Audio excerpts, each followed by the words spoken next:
Okay, N. The letter N. And I've chosen No One Lives. So, little history, like I often do with these movies. Back in 2013 when this came out on DVD, I didn't know anything of it. So, you may know I'm a wrestling fan. I used to be big on WWE. It's okay. Now it's not. The booking decisions that they make nowadays just like don't do anything for me. It's like every finish is, at least on the regular shows, Raw and SmackDown, are DQ, roll up, distraction, and roll up. You don't get any clean finishes, really.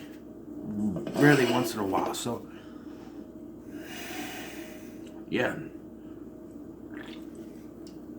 But I used to be really big on it, and one of the big things I was in on was the WWE Studios released films. I still have a lot of them left, but there was some that I traded to a friend of mine, and they got pawned away or whatever, but I still have a lot of them that's being included, and I enjoy ones like See No Evil and The Marine and 12 Rounds and stuff like that. This is one that caught me off guard, because what they showed in the trailer for this is not what you're getting. And its main premise is this. A seemingly normal couple drives into a small town and are harassed by this gang of criminals and serial killers. But not everything is what it seems. So right away, I'm going to tell you before I start saying anything about this film. If you have not seen this film, do not watch this video. Turn away, watch this movie, and then come back. Because once I start talking about the twist, once I get to a certain point, you're not coming back. So you've been warned. All my videos are spoilers, of course, but the twistedness is so much of a what the fuck kind of moment. Once you realize what's going on, I need you to watch the movie first. Okay? Alright, so, like I said, there is this couple, Betty and the driver. We don't ever learn his name. The only person who knows his name in this are maybe a couple of the criminals and the guy who owns the hotel. Or runs the hotel. That's it. And we never even get a mention of his name. He's just known as the driver. But they come into town, check into a hotel. The hotel manager, who is Harlan from Will and Grace. You know, guy talks like this. He mentions that it's a weird name. And he goes, oh, it's a family name. We never know what the name is. So, they go to a diner where they meet this gang of criminals and killers or whatever. They botched a killing or whatever earlier in the film. And so now this guy, Flynn, he's looking to, turn it around. And so he kidnaps the driver and Betty and has their, his brother Ethan, played by Brodus Clay, who was the WWE superstar for this film. Keep them at like a gas station or something, locked up, chained up, whatever, while he investigates the vehicle back at the house. Now, before I move on to this twist, let me tell you something. Like I said, the trailer for this film made you think you were getting something else. They pushed hard in this trailer that this family, this gang, were the main antagonists. Everything turns on its head in this particular moment when Betty decides, I can't do this anymore, and as Brodus Clay, Ethan, has a knife to her throat, she commits suicide and cuts her own throat. And you're like, what? What? This is interspliced with Flynn searching through the vehicle to find a woman in his truck. What the fuck? Huh? The driver then slips out of his cuffs and murders Ethan. What the fuck? 3 what the fuck moments in like that. Like, wait, we were presented this as a normal couple, and now that's turned on its head like it was in a Jackass video in a grocery cart that flipped over and he landed face first. It's that Jackie Chan meme where he's going, cause it's jaw. Because they do small hints, like the beginning of this film actually has this girl Emma running from someone, and then she gets taken. But there is a thing that says Emma alive on a tree, and they mention that. They show on the news, and they even have the couple talking. You know, she may survive. She may, she may make it out or something like that. But it's revealed that they have her, and I guess I don't know if it's ever really explained what Betty was doing there, if she was being forced to cooperate. But yeah, and they realize this gang of people who are not nice people. So I think this is the big complaint going to be coming out of this, is that we have our killer. We also have this gang of people we know are not good people. And to them, their main thing is that they want to protect her, but not for the sake of protecting her like they care about her. They want the money. They believe that if they get her out of there, protect her and get her to the police, they can make money out of this. They can get money for rescuing her from this psychopath. Unbeknownst to them, this guy is a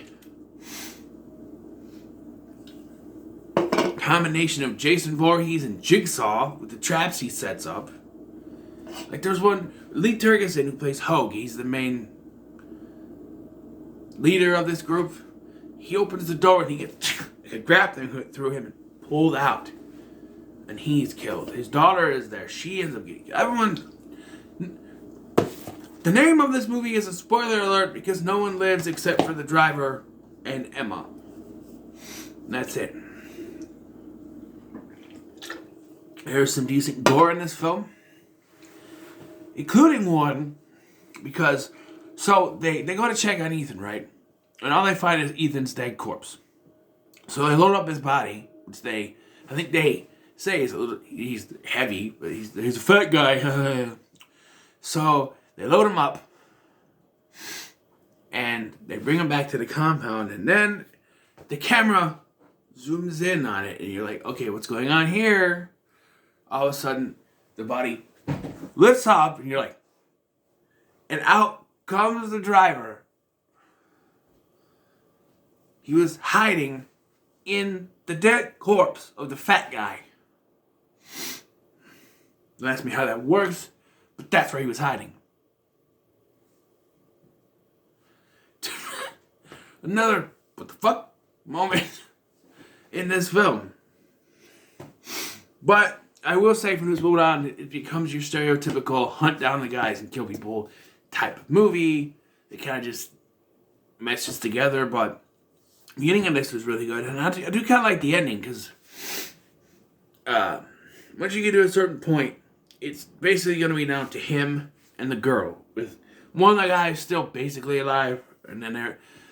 So what happens is they make the mistake that they stole his credit card and they check into the same hotel that he checked into, not knowing that. And the guy recognizes the name and calls the cops.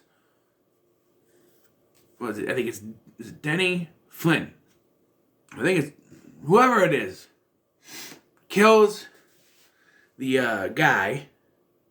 Kills the officer that comes, and then is hit by a car driven by the driver, because he's the driver, And then there's a showdown between him and Emma has the shotgun, and she fires a shot, but she didn't, do that. So then he does this thing where he does it, and then fires a shot, but it doesn't, it's right in her face, and it doesn't do anything.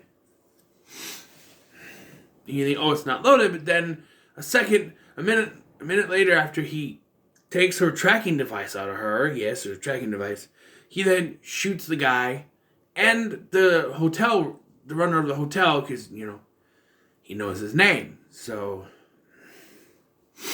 I predicted that guy wasn't going to live anyway, but yes. And he lets her go I think it's because he thinks that she's just like him. I don't know, but he lets her go. And, yeah. But like I said, it starts off strong, and it then turns into this, we're going to kill a bunch of people slasher type film that you've seen before, and then the ending is, he shows up at the hospital in a doctor's getup, kills the last guy with a clipboard, by the way, by severing his throat with the clipboard, and saying the name of the movie, No One Lives, before walking out. And as he walks out, they're unloading Emma from the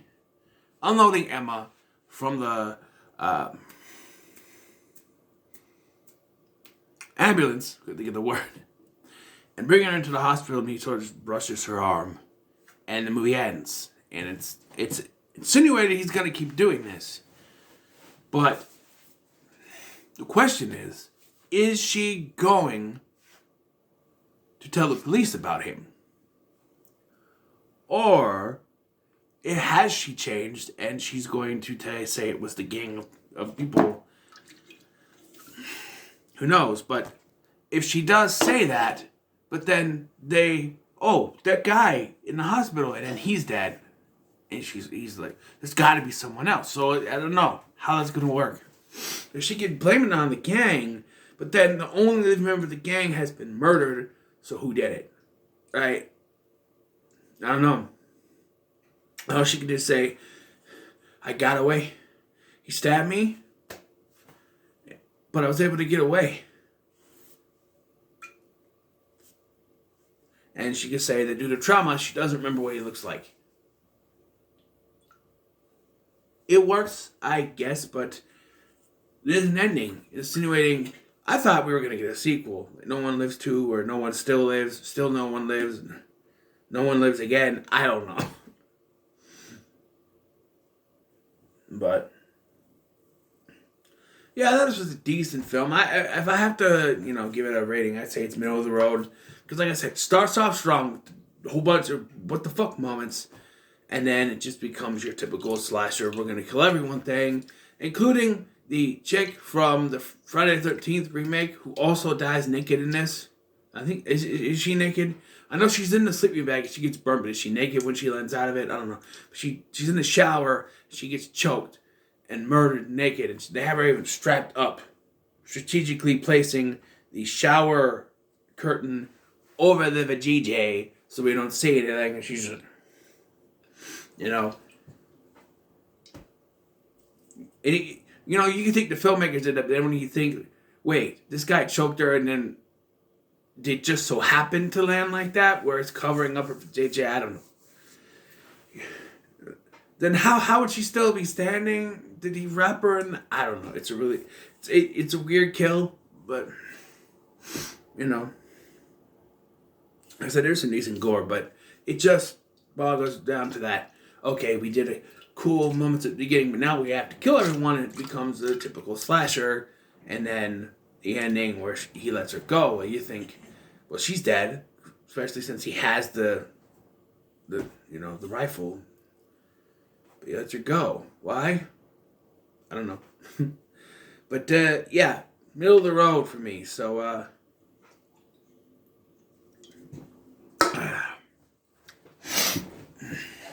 next. So what are your thoughts on No One Lives? Make sure to let me know in the comments below. And so next is the letter O, and I think we're gonna go Streaking with Will Ferrell. on a college campus. So, see you there. Till then, make sure to like, share, and subscribe. Thank you for watching. I've been Scotty, and I'll see you in the next one.